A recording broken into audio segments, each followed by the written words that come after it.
All right, so yeah, I'm Luke Parham. This is my talk, gotta go fast. This whole talk is basically just an excuse to show you guys this meme. Makes me happy. But so anyway, like I said, I'm Luke Parham. I'm currently an iOS engineer at a company called Fyusion. We do this kind of like 3D photography type stuff. I also write tutorials for iOS development on RAEC.com. And I'm also a semi-pro Rocket League player, which is not true at all. I'm actually really terrible at it, but I like to play it a lot. So this is an example of a fuse. It's on your phone, and you can grab it and move it around. And it's kind of like you can look at an object in 3D. And there's other like kind of further things that this lets you do, like generating like 3D models of things, and then putting that into AR or VR games and stuff. So it's kind of a fun thing to work on. And so in working on this, I've been working on the viewer, so putting this into the apps. And we have SDKs that other companies can use to put this in their apps. And so it's been a place where I've had to like learn a lot of performance things to get this to run smoothly. Because a lot of times you'll have a feed of these movable images running, and you want to make that feed run as smoothly as possible. So why should you care about performance in general? Well, there's an old story. That's like more of like an urban legend or something. But when they were working on the Apple II, it was going great, right? The Apple II was way better than the Apple I. But there was one problem with it, and that was that the boot up time would take like minutes and minutes, right? Like 10 minutes or something on average. And this did not make Steve happy. So he came in and he gave the team a little pep talk, and he was like, hey guys, like, if you can, let's say you can shave 10 seconds off the boot time. Multiply that by 5 million users, and that's 50 million seconds every single day. Over a year, that's probably dozens of lifetimes. So if you make it boot 10 seconds faster, you've saved a dozen lives. And that's really worth it, don't you think? And this, it's a little bit of an exaggeration, because really we could all delete Twitter, right, and save millions of lifetimes. But it's still fun to think about. So here's the game plan for today's talk. First thing, we're going to talk about noticing dropped frames, because this is really the biggest thing you're looking for when you're thinking about performance in an iOS app. There's kind of like the idea of raw performance, like how long something takes. But the more important, usually, thing to think about is how responsive an app is.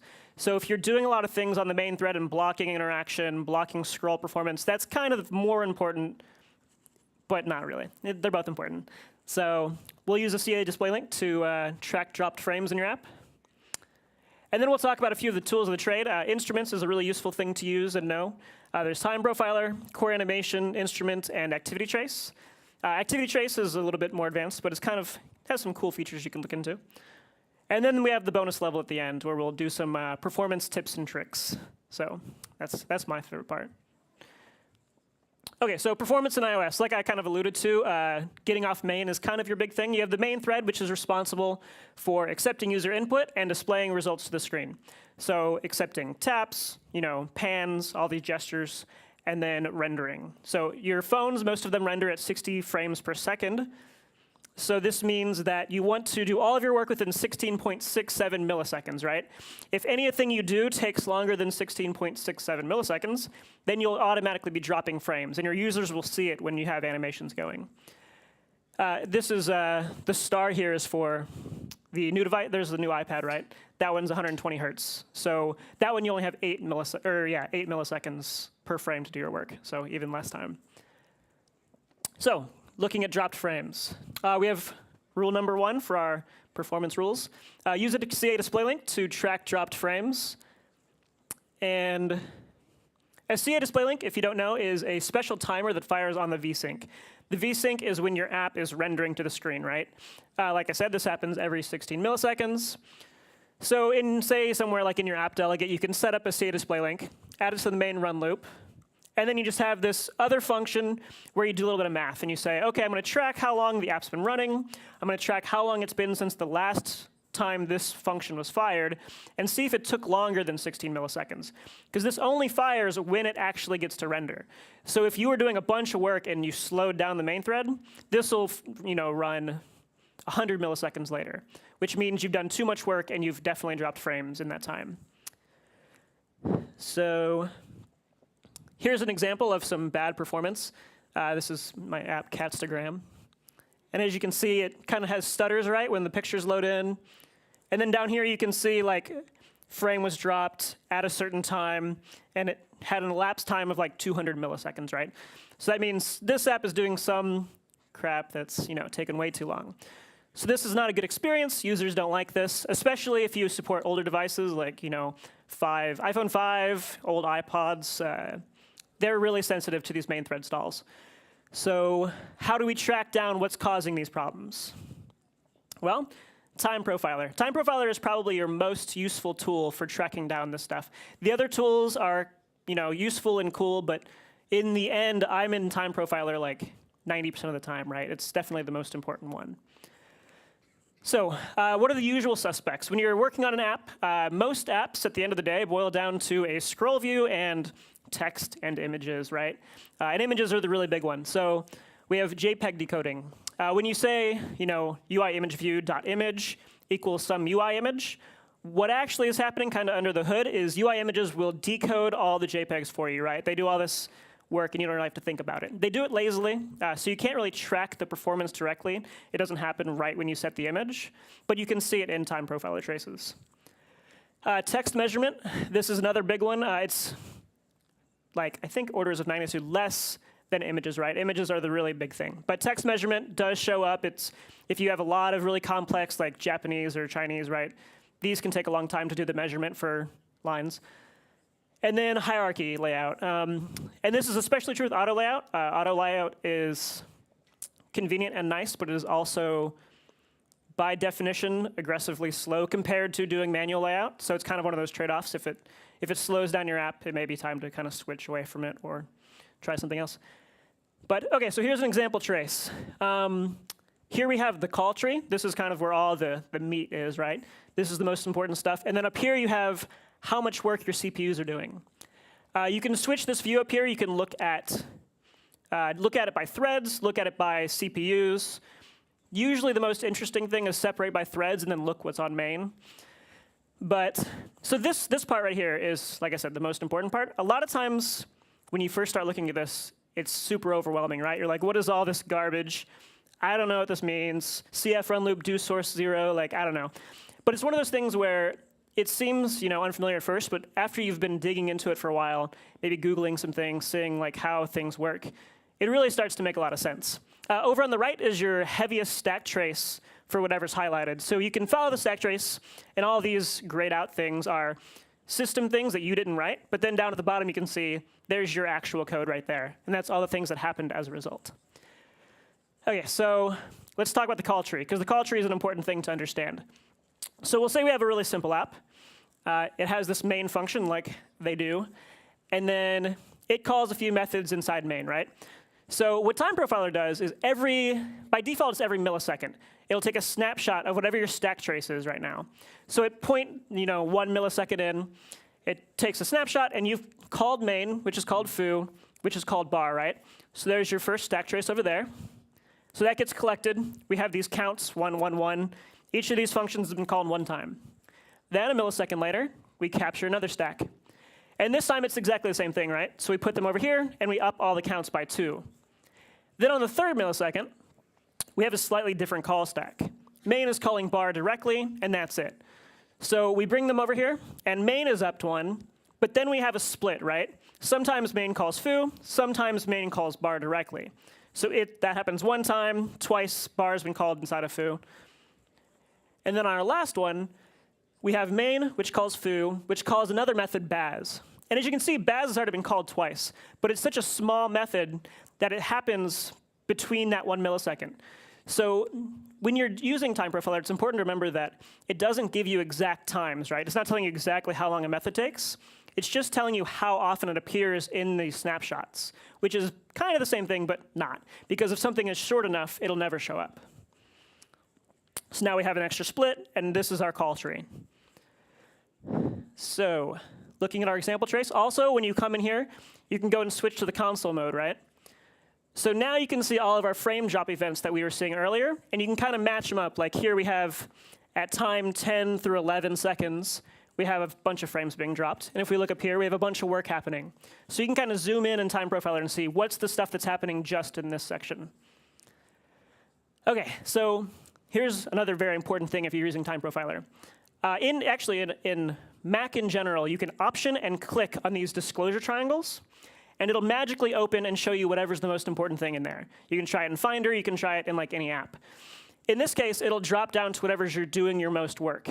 And 90% of the time, it'll be CF run loop run, and then these callbacks. So the whole app is based on a run loop, right? It's like a game. You have this while loop that's going forever, and then at every iteration of the loop, these callbacks are called.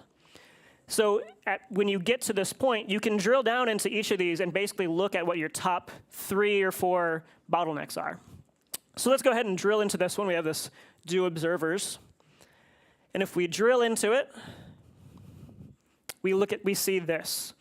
And this is one of those things where it's really easy to look at it and be like, wow, I don't know what is this doing? Like renders, image provider, IO, I don't know. I didn't write any of this. So it's really tempting. There's an option where you can hide system libraries. Really tempting to just hide this. I don't care about this. But in reality, this is actually by far our biggest bottleneck in our app. If we look over here, we have the weights. This is what percentage of the work this particular function or method is doing. And if we drill down here, we can see that we have this 34%, and it's happening because of this Apple JPEG decode image all. So if you've done a little research, or if you were, read through this and you understood, then you'll realize, oh, JPEG decoding is happening on the main thread, and this is what's causing most of my frame drops. So we have rule number 2. In general, it's better to decode JPEGs in the background. If you use any kind of third-party library like Async Display Kit or a few other ones like WebImage or whatever, they'll do this for you. Pin Remote Image, they'll all do this for you. If you don't want to use frameworks, you can do it yourself. It's not too difficult. What you do is you pass in an image. In this case, it's an extension of UI image. And then you set up basically a context, and you draw the image manually into a context, into a CG bitmap. So when you do that, you can come down here and say get image. And that will always return I went too far. That will always return the decoded image. Unfortunately, there's no way to check if a particular UI image is already decoded. So you kind of always have to pass them through here. But if you cache things correctly, then usually it doesn't do any extra work. So the thing about doing this is it's technically less efficient. Using UI image view is super optimized, super efficient. It'll do hardware decoding.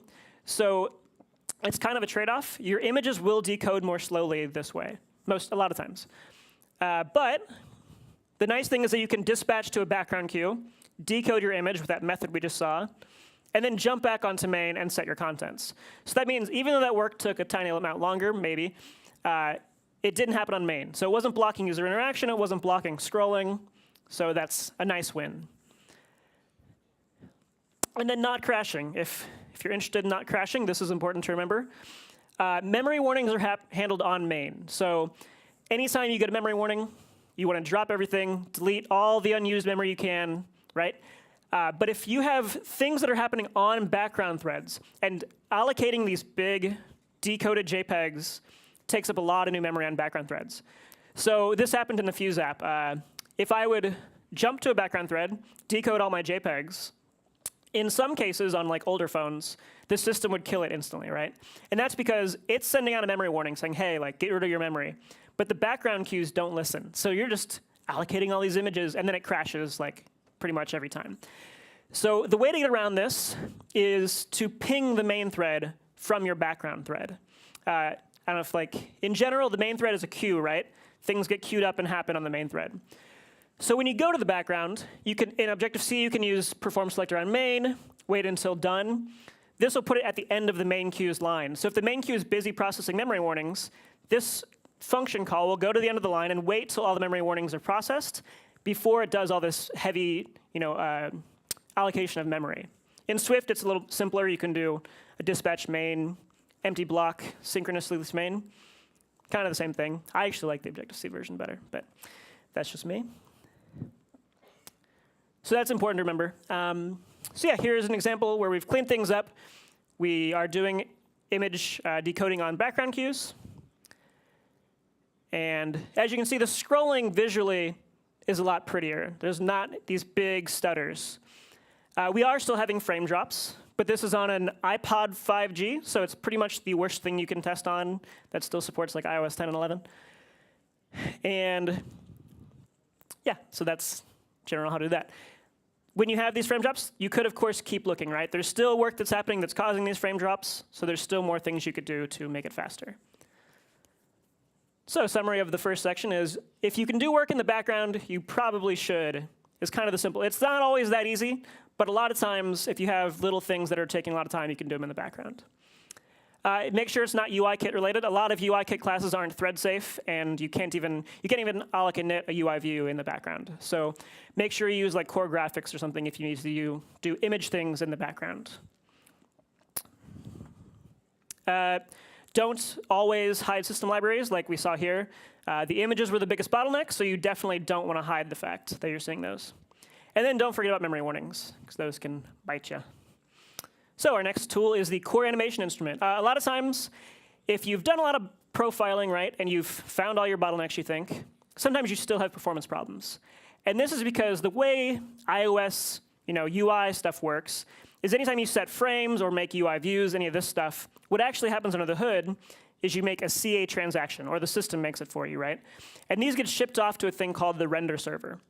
So the render server is in charge of doing animations. If you do a UI view, animate with whatever, that'll all happen on the render server, which is another thread, and it handles all of the app's animations. So you can make this render server be slow indirectly with code that you've written. So it won't show up in your time profiler trace, but it will still be making your app slower. This is what it looks like. It has a frame rate gauge up at the top. And at the bottom, the most important part is these debug options.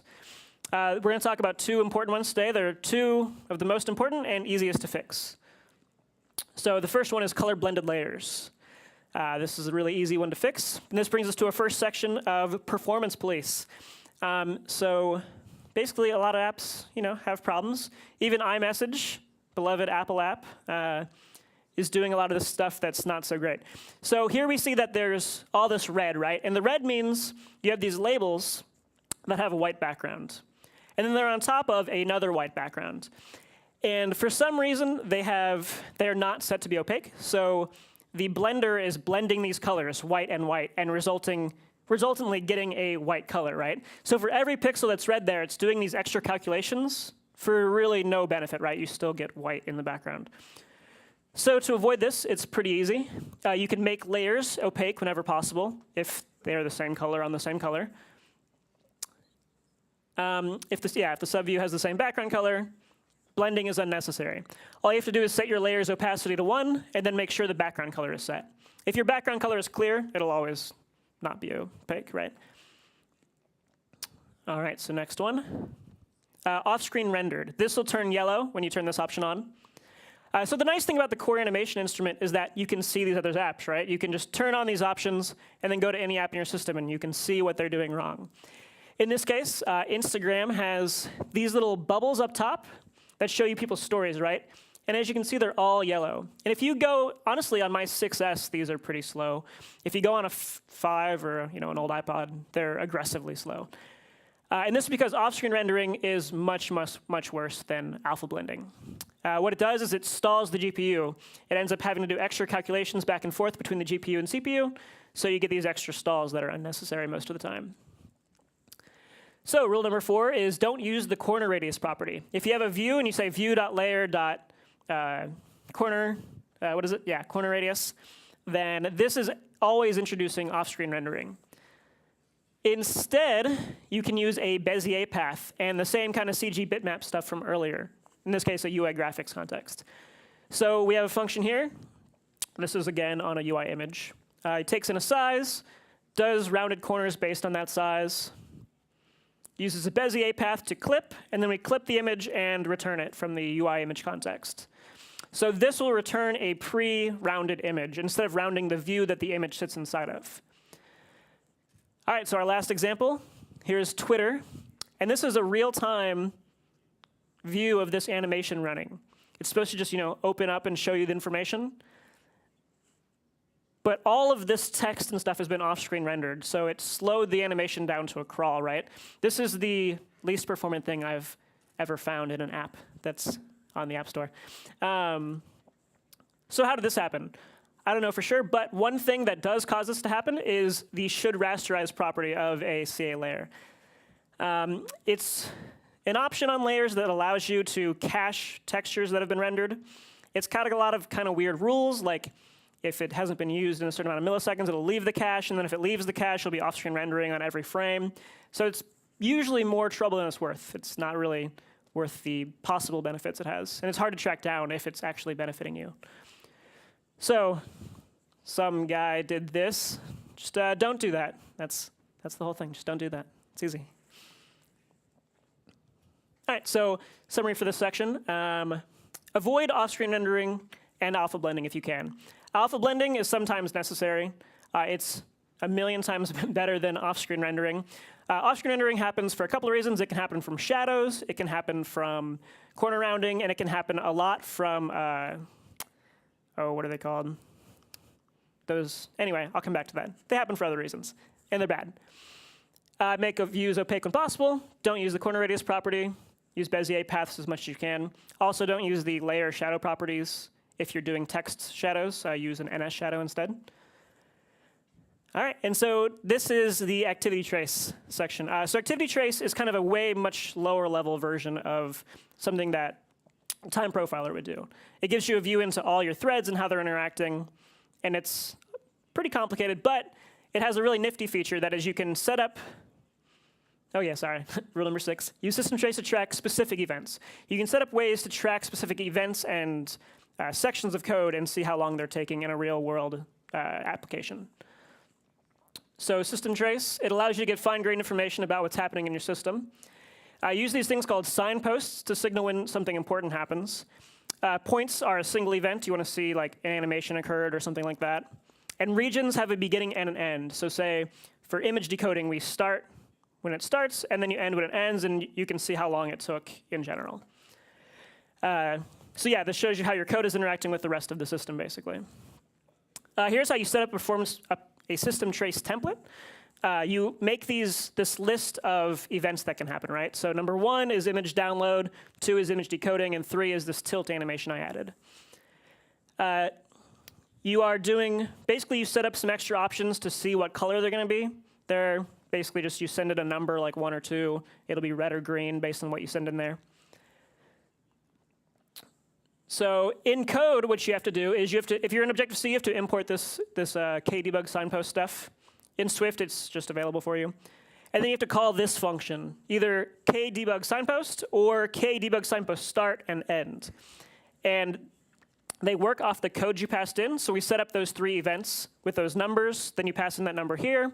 You pass in an object that's basically the key for this event. And then the last number is the color. So 2 is like, red or something.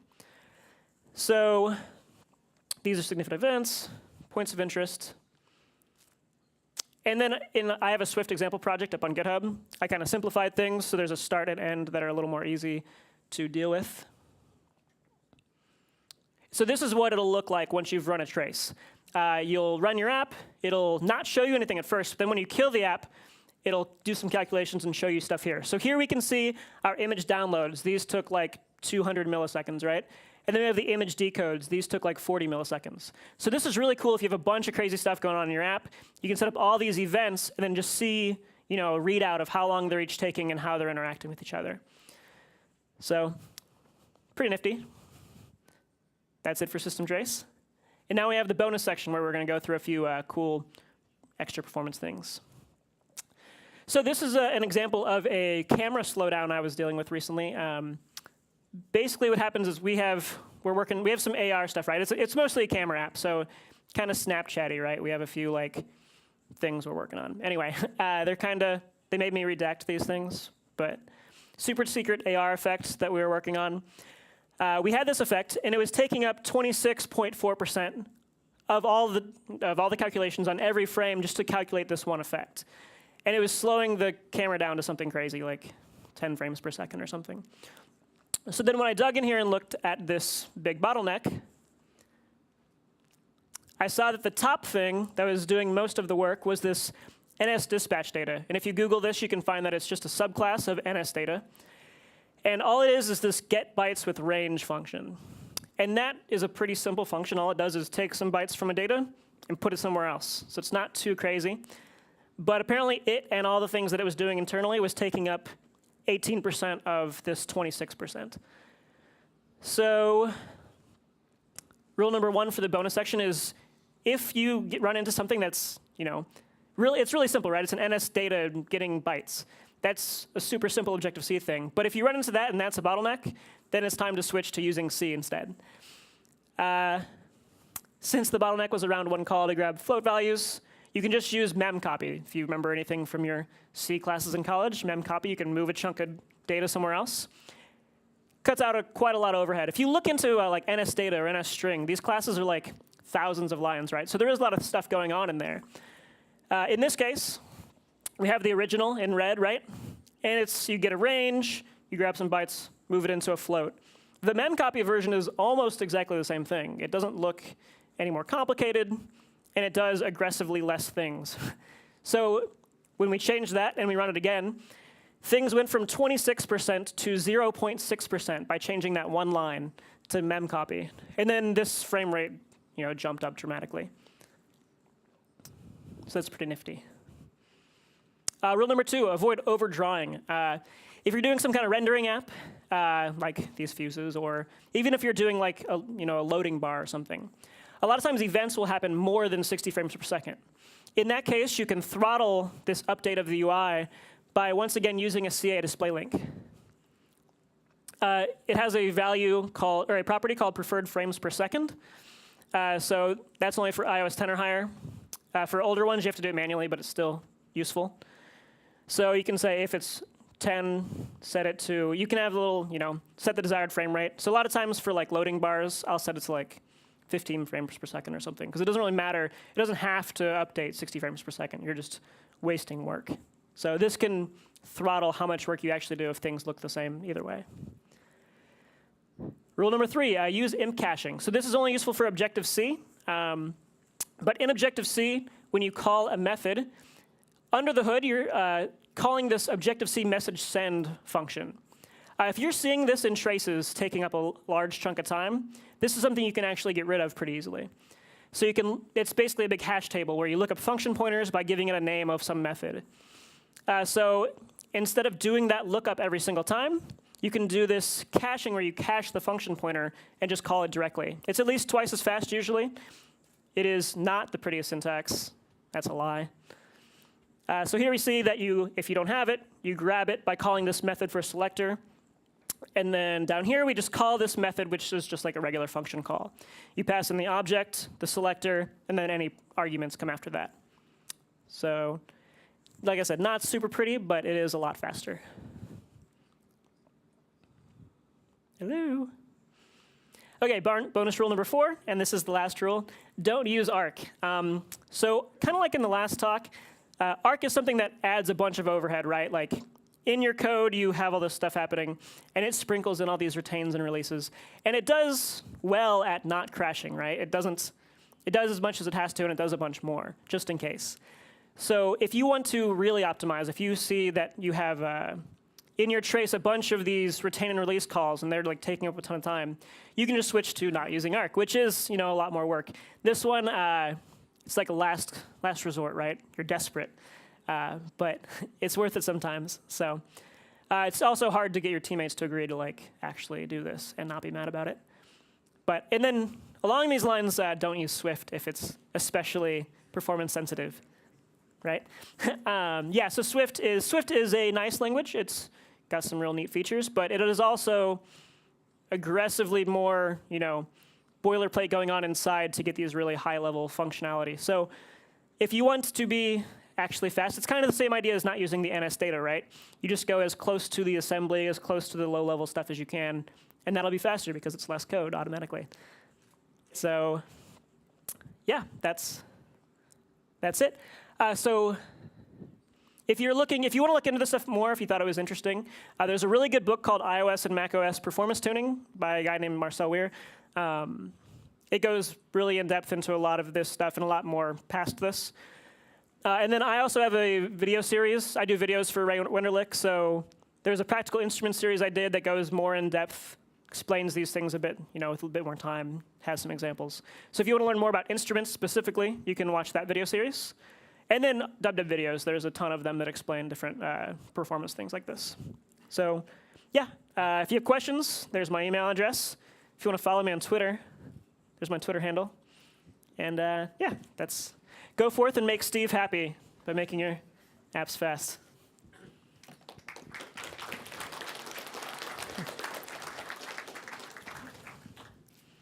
All right, so I have this tvOS apprentice book for the best question, judged by me. So, hi, hello thank you for nice, amazing presentation. I'm Kirill. I'm an iOS developer. Sometimes I build business apps, and I like auto layout. yeah. What about some best practice or advice? How can I provision after layout constraints, and how can I detect which after layout constraints so slowly? I see. Which ones are causing the bottlenecks or whatever? So I am not super good at auto layout, familiar with it, but I know that if you are using Time Profiler, you should be able to see which ones are taking the most time to resolve in Time Profiler. So if you drill into those big bottlenecks, you should. If it is actually a problem, then you'll see it in there. In general, it's not a problem unless it's really complicated, like hundreds of views and nested subviews and crazy stuff like that. So in general, also, if it is causing problems and you want it to be faster, the easiest thing is to just write manual layout for whichever section is being slow. So you could use auto layout for other parts and then have one view that uses manual layout and just calculates frames manually. But it's kind of up to you. Okay, thanks. Yep. Hi, Luke. Thank you for your speech. My name is Sergey. I'm also an iOS developer. And my question. As you know, artificial intelligence is very powerful nowadays. And if we have some experience system or maybe something like chatbot, we need to avoid people's frustrations, and we should decrease the response time. Yeah. And which approaches can you recommend us to do it more legally? Just to decrease response times? Yes. Like on the web or just in a system? On iOS. Okay. As far as AI goes, I don't know very specifically. Yeah, it kind of depends on what the biggest bottlenecks are, right? Like if it's crazy like parallelizable stuff. For a lot of our open like the machine learning stuff, we do a lot of that with GPU shaders. So if maybe that's something to look into. I don't know if that's very helpful or not, but that's yeah. Hello. Can you give me a piece of advice about gradients in iOS? For example, linear or radial gradients. How much does it cost if I need to use gradients? So gradients, I think in general, gradients aren't too bad. There's a lot of built-in stuff, like there's the layer, the CA gradient layer. If you use that and pass in the colors, you have to cast them all to IDs or whatever. Using that, I think that's pretty highly optimized by Apple and works pretty well. Like we use gradients in a lot of our cells, and I've never seen that come up as like a bottleneck or anything. The thing that does take, the blurs. That was what I was trying to think of earlier. The worst thing is the blurs. If you have a really big blur with things moving under it, that'll be infinitely worse. So yeah, those are pretty tough. But yeah. Hi, thanks a lot. My name is Alex. I was working on a project like a high efficient image processing library, and a friend of mine, he's C++ developer, told me an advice. I just want to add this advice to a speech. Okay. Write your code as linear as possible to make CPU use branch prediction. What do you think about it? What was it? Make it as what as possible? Linear. I Oh, okay. mean, don't use if, else Ah, that's interesting. in your code. Yeah. So I've never done that personally. It's not been something that's come up as like a bottleneck I've noticed. But that is interesting. It sounds like he probably works on a lot more intense stuff than I do. So When you, for example, use the same calculation a few times in a oh second. yeah, you like caching and stuff? Yeah. Like, oh yeah, that's super important. And that's kind of like the big picture thing of the image stuff that I was talking about. Like, do that off screen and then have a cache that makes it to where you never do that work as much as you can. Yeah, in general, if you see something being a bottleneck, like creating creating any kind of object or doing any kind of calculation, and you can do that once outside of the loop, yeah, that's a very basic and important thing to know So when you're when you use- optimizing. When you use this approach, for the first time, it takes maybe 60 milliseconds, and next times it takes much less. Yeah. Branch prediction. Nice. Cool. Is there anything else?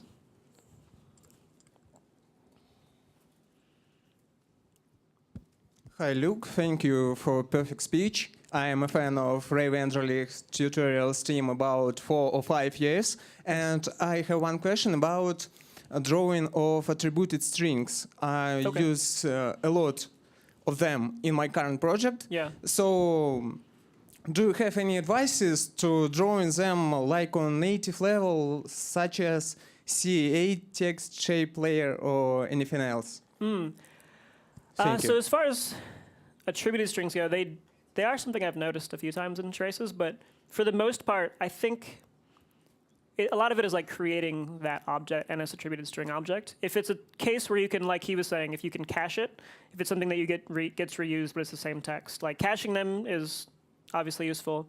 And then the other thing that I kind of mentioned earlier was the NS shadow stuff. Like if you have text and you want to add shadows, you should never use the .layer, .shadow radius, and all that stuff. Instead, you can set up these NS shadow objects that you pass into the dictionary for attributed strings, and that'll be a lot faster. In general, I've never done any lower level stuff like with text directly, because I know you can use the the low level, I forget what it's called even, but the NS text library or whatever, and do that rendering yourself. But as far as I can tell in my experience, like just using NS attributed strings with a label has been always fast enough to work for me. So yeah, I don't have any extra tips for lower level stuff on that, but yeah. Спасибо, Люк. Давайте поблагодарим нашего докладчика. Вы сможете его еще помучить вопросами в дискуссионной зоне. И, Люк, как ты думаешь, какой вопрос был лучше и кому хочешь подарить книгу? Which questions are you think? Let me think about this for a second. I'm trying to think back through them. It's tough. I think the auto layout question was actually a pretty good question because that is something that needs a lot of extra work to work with. So right there, yeah.